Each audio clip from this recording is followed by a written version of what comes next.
welcome to Ringtalk, episode 143. I'm Kevin Campion, joined once again by the rest of the Goodwin team, Josh and Steve. How are we doing, gentlemen? All good, thank you. Looking forward to Brad Paul's having a brilliant performance this weekend at Wembley. Yeah, we'll come on to that. But the first big news that we announced last week, that we've announced now on social media, we're going to put our money where our mouth is, kind of, with Josh's. We're going to put tickets where our mouth is.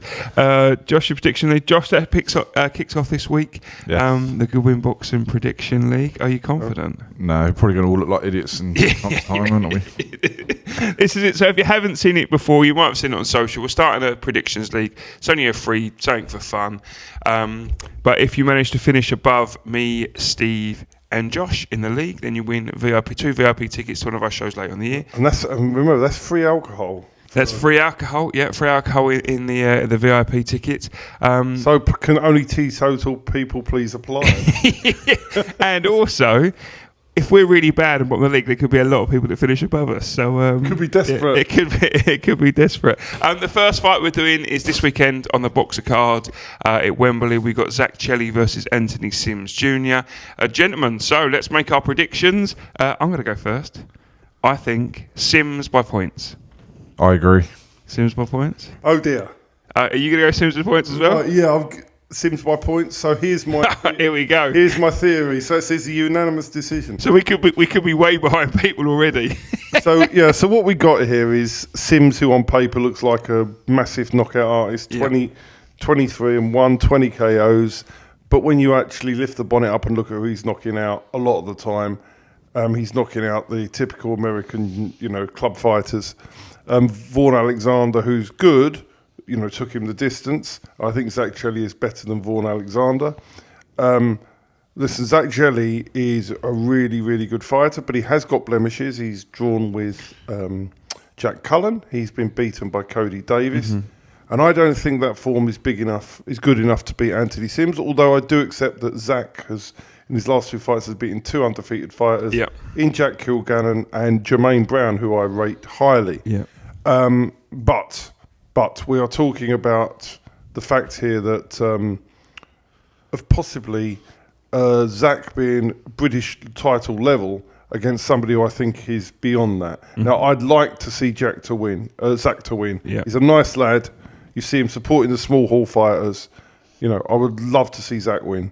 But this is a prediction league, not who you like most league.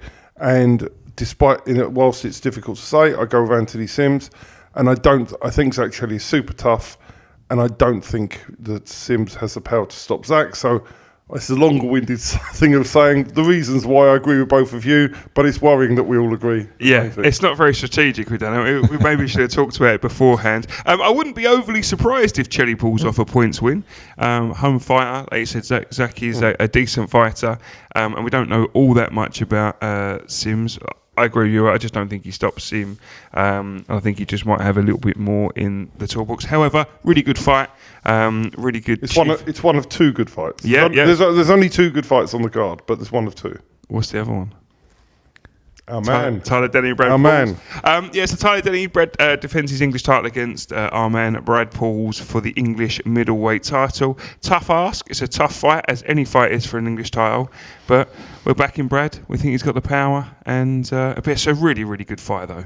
Yeah. The thing with Brad, he could fight Gennady Golovkin or Canelo, but he's always got the puncher's chance. Yeah. So you can never rule out Brad completely. But Brad's in the same camp as Linus. You speak to Linus and Terry, they're very confident. I'm confident. I think Brad can do it.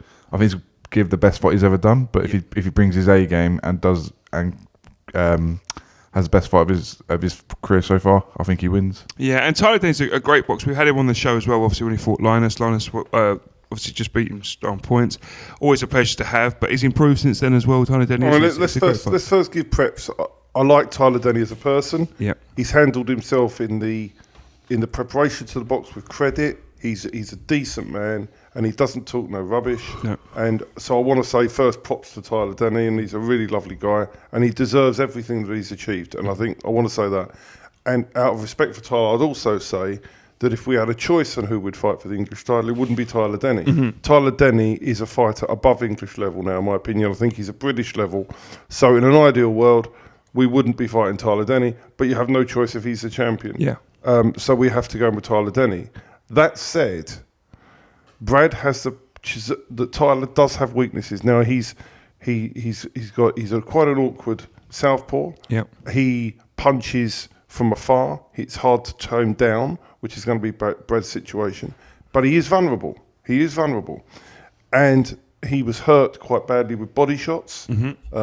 He's been in a few fights. If Brad hits him with those body shots, he won't get back. He will go down. Yeah. So, the issue is Brad knows what the weaknesses are, and Terry, I know, has devised a game plan. I also know that Brad's had the best preparation he has, because as we also know, eating is his nemesis. And probably more than the fighters, yeah. And he's really, really got his nutrition on point. Yeah. So he's never been better, never been fitter, will never be stronger. There are no excuses. And I think he's got the tools and the power to win this fight. I think my feeling is that he's to win the fight, he has to stop Tyler Denny. But I think he's got the power to do it, because I think that that's probably the most likely route to victory. Look, he might go and win on points, but I think he's got everything there, and I think he's going to have, I think he's going to catch Tyler Denny at some point, and when he catches him, Brad's a brilliant finisher. Nobody has ever done to Robbie Chapman what Brad did to Robbie Chapman in the southern area, and if he catches Tyler Denny, the others have got off. Tyler Denny will not get off if Brad catches him. Yeah. Exactly. So good luck to Brad. A really, really good fight again. Well done for that card.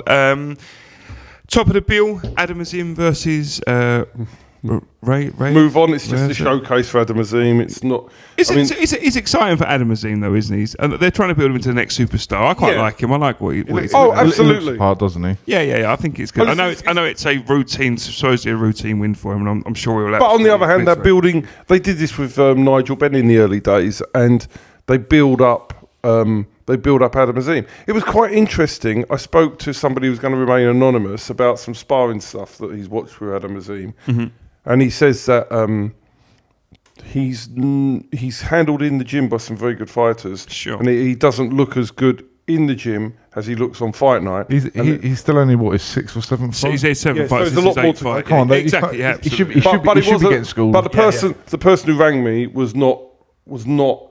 did not highly praise us at all. But to me, I watch him. I think he's exciting. I think he's good to watch.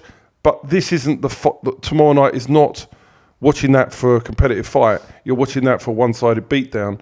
The two competitive fights are the ones that we've already mentioned. But again, at the end of the night, Adam Azim comes on, showreel knockout. Everybody, talks about him as a second coming, and that's good for boxing. Sky are building up a next star, and that's fantastic. But don't expect to be watching a competitive fight. No, he comes across well as well, Adam Azim. And also, that what you're saying, Steve, about that sparring story, I also think that's the best way round. You want them to be poor in sparring and good on the night, rather than these gym champions that are good in sparring. We see it all the time.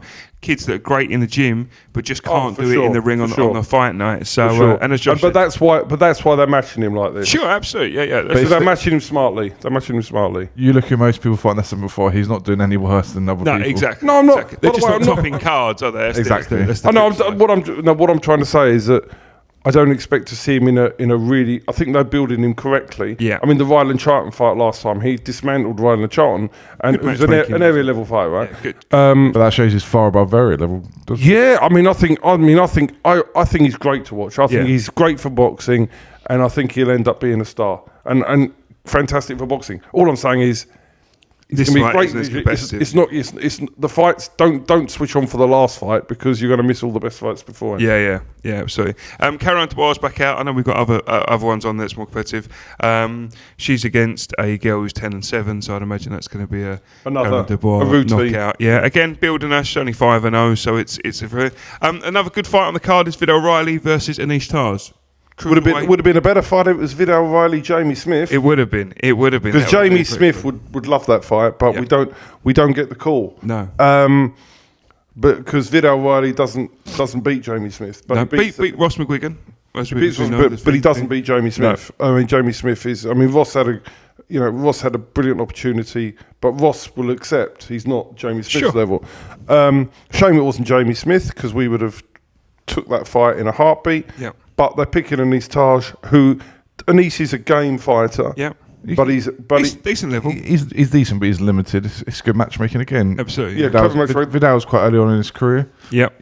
Yeah, 7-0. This is his 8th fight. Simmons had him as him. I think, It's a fight we'd make, wouldn't it? yeah, I think it's the right matchmaking. I think Jamie Smith's probably a fight or two away if I was them. Yeah. a bit more than a fight or two away. But if he's a fight or two away, we'll have him next. Yeah. Yeah, but what I'm saying is to fight someone who's done the Ultimate Boxer tournament, been Southern Area champion, only on your 7th fight, that's a big ask. Even though he's had more fights, Jamie's very experienced. So it's for me, they're doing the right thing. I'm not saying that. I'm just saying that we would like the opportunity to dismantle Vidal Riley. It's interesting because it's an interesting fight because Anis Taj, like you say, is decent but limited, but he will ask probably a few more questions. And he can punch. Yeah, exactly. So he's And quite experienced. He's tough. And look, Anis, I hope Anis puts up a good fight. I think he will. Yeah. I don't think Vidal blows him away. Well, I hope he doesn't. And I hope Anis Taj answers a few more questions of Vidal. I'm impressed with Vidal Riley. Yeah. And I think it's the perfect fight. It's Yeah, a perfect it's a match. good fight. That's a good fight to watch. It's a good trade fight. That's definitely well worth in for. And then the heavyweight fight, whose name I can't say. Jimmy Tishikiva. Yeah, Tishikiva versus Harry Harry Armstrong. Obviously, we know Harry used to be with us. Interesting fight that. Harry 5-0-1. Got a draw against Phil Williams. No, he didn't get a draw. He beat Phil Williams. Oh, he beat Phil Williams. Sorry, close fight with Phil Williams. Yeah. Drew his last fight 3-0, but obviously this Jermaine is a top amateur. It's a good fight. I'd love to see Harry win. Yeah. But it's not happening. Yeah, I think it's the. I don't think it's the right fight. No, yeah. That's my opinion. Harry's not there yet, and I think he's gone too early. Yeah. That's the end of that. Yeah, no, I agree. Josh, a similar sort of thing. Yeah. Yeah. Can't really add much more to that. But it's a good trade fight. It's a good fight on the undercard. It's a competitive fight. It looks more competitive than it will be, Sure. in my opinion. As I say, I like his training team, I like his management team, and he was nothing but honourable. We didn't split up with anything. I just thought that just so you know, Tony Peel trains him, and I thought it was more appropriate that Don Charles don't train him anymore. Sorry, Tony Peel. Don Charles trains him in Tony Peel's stable. Yep. So I just thought it was easier if Tony managed him. It wasn't a fallout, but it's just a fight that I know he's going to get paid. I know he's going to get his TV shot. But a heavyweight will get your TV Big shot. money down the line. Bigger money down the line. I think they've gone too early. Yeah. That's just my opinion. Tony, sorry, but that's my opinion. What I will say about it, what I do like to see is I like to see competitive like this with people we know rather than bringing over some unknown I agree. Mexican and Argentinian heavyweight who's 5-0, 6-0 that we don't know anything about. So I agree. I like this. I like this. I agree. Anis Taj fighting, Harry Armstrong fighting, it's a lot better than Absolutely. from Mexico. I totally agree. But we're talking Just on in the terms fights. of the matching of the fights without taking any emotion and who we like and who we don't like. Yeah, of course. Other fights going on at the weekend, Steve. Obviously, there's a few on Friday, a few on Saturday. Yeah, three shows in the UK Friday, 3 shows in the UK Saturday. Concentrating on Saturday, the highlight of the Saturday undercards is a bout on the Mao Prior show at York Hall, where Frank Arnold takes on Jeffrey Ofori for the Southern Area Super Featherweight title. I often say you get some of the best fights ever, and I think that fight should have been on the Wembley Arena fight, because these fights, a lot of Southerners deserve to be on TV undercards, and you can replace some of the rubbish that they've got underneath. In other words, fights that just so uncompetitive. Put one Southern Area instead of it, and you really build up the competitiveness of the card. I just don't understand why they don't do it. But anyway, as far as this fight is concerned, they're both sort of on redemption. Frank Arnold got badly knocked out in his last fight on a Frank Warren show. I mean, he's badly knocked out. And Jeffrey Ofori, who we met, who I like Jeffrey, came, one of his friends is signed with us. And I like Jeff, but he has somehow gone from a real top potential challenger to a glorified journeyman. And that's how his career has gone up to now. he's now suffered some losses, and it's very difficult once you go on that slippery path to turn it around. So he's there in effect. He's there as the second fiddle in effect, I think. But listen, it's a really good fight. It's a really good prediction fight. for the fight? Who do you think comes out of it? Who's got Frank? Who's the least damaged? Frank Arnold from getting knocked out. Jeffrey Afori from losing 3. It all depends on how Frank comes back after that last fight, doesn't it? That'll be interesting. Jeffrey's tough as a coffin nail. Yeah, but tough, and now having sustained losses is just turning, because psychologically it's quite difficult. The only fighter that I can think of that has reinvented himself from a string of losses and tell you about is Wadi Camacho. Sure. Full credit to him was we managed that with him. We took him on after he had the string of losses, and we built him back up again. And but he's unique. He's not the norm. Once a fighter goes down on these strings, they never go back to where they were. I think it's hard to call. I don't actually have a prediction for the fight because it was like the Kell-Brook Amir Khan fight, who's got the most left. And I think really this fight is who's got the most left. If I have to make a call, I'd go with Frank Arnold. I hope Jeffrey Afori wins. Yep. But I'd probably have to go with Frank Arnold if I had to. Josh, who'd you pick in that fight? This isn't part of the prediction league, by the way. I've never seen Frank Arnold fight. I'm going to have to go with Jeff Afori, who I do think's got a lot of ability in him, to be fair. Yeah, he beat Jamani Camiro, didn't he, down at Tottenham that time? Really good fight, Jeff. Just, I think been mismatched / mismanaged in places. Yeah. Sorry, manager of Jeffrey Afori. Well, look, it's only an opinion, isn't it? Anything else going on at the weekend then, Steve, that you're interested in, you want to mention? Arsenal playing Brentford. And I can't go. Up the Gunners. So but unfortunately this is love, right? Because we're giving up our season tickets on Saturday. I'm not a season ticket holder at Arsenal. I'm not going to. But me and Josh are, and we're giving up going to Brentford so we don't get any disasters travelling between the two. But the other thing's going on. So come on, Arsenal, 2 losses in a row, future champions. Let's go and get it back on track. Of interest. So we've got shows coming up in March. We've got some pictures. Do you want to talk about some of the title fights we've got coming up in March? I can't wait for the start. March the 4th is a prep show. We know that. Yeah. But March the 11th. There's some good fights on it, though. There's some good fighters. But it's a prep show. Sure. It's a typical. March the 11th is fantastic. March the 18th has 2 brilliant title fights on. March the 11th, if it holds together, is an unbelievable card, which we can go through in detail. It's not just the main title fights, of which there are 5. Yeah. The undercard features Joshua Gustavo's in Who Dares Wins, SAS Who Dares Wins, who's a brilliant prospect. It features the return of the major Arthur Iqbal at heavyweight, and plus the debut of Fred Secular, etc., which we will cover. It's a brilliant card, probably, in my opinion, the best card in total depth we have done in 13 years. Yeah. So 11th of March, get to your call, the best small hall show in depth you have seen in 10, 12 years, and probably for the next 10, 12 years. Yeah, it's a really, really good. And just mention it there as well. Joshua Gustave, obviously, is SAS Who Dares Wins. We haven't really talked about it yet. He's a contestant in that. He's doing very well. He's in week 3 now. Excellent. I'm glad he won his boxing match, because if he didn't win that, his career was over, wasn't it? Before he even started properly. If you haven't watched it's a hard sell. If you go and watch it, go and watch episode 2, because they match him in a boxing match, and he takes on somebody who's about 18 stone. But it's it's just a boxing match, isn't it? And they slug it until one goes down.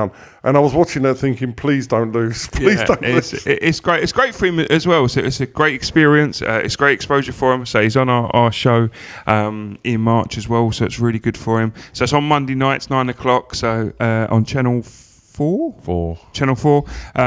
So yeah, SAS Who Dares Win. Josh Gustave's in that. Goodwin Boxer. So get behind him. Come on, Josh. We believe in you. Hope you can do it. Anything else to talk about? No. Okay, so if you haven't done your prediction league, get your prediction in. You can comment. You can comment on Instagram. You can comment on Facebook. It's on my Facebook. It's on Steve's Facebook. It's on Goodwin Boxing Facebook. It's on Goodwin Boxing Twitter. You can find it somewhere. Make sure you comment on it. Got to be in before tomorrow. So tomorrow's the close date. You can't obviously comment after that, because otherwise you lot will be commenting after the fight. For those cheats out there. So make sure you comment before Friday. It closes at Friday, where we'll collate all the people. Get your predictions in. As you said, if you predict the correct winner, it's 1 point. If you get the winner and the method, it's an additional 2 points. So 3 points up for grabs. We strategically have all gone for the same thing, which is stupid, but there we go. That's it. Thanks for joining us, and we'll catch you next week for episode 144.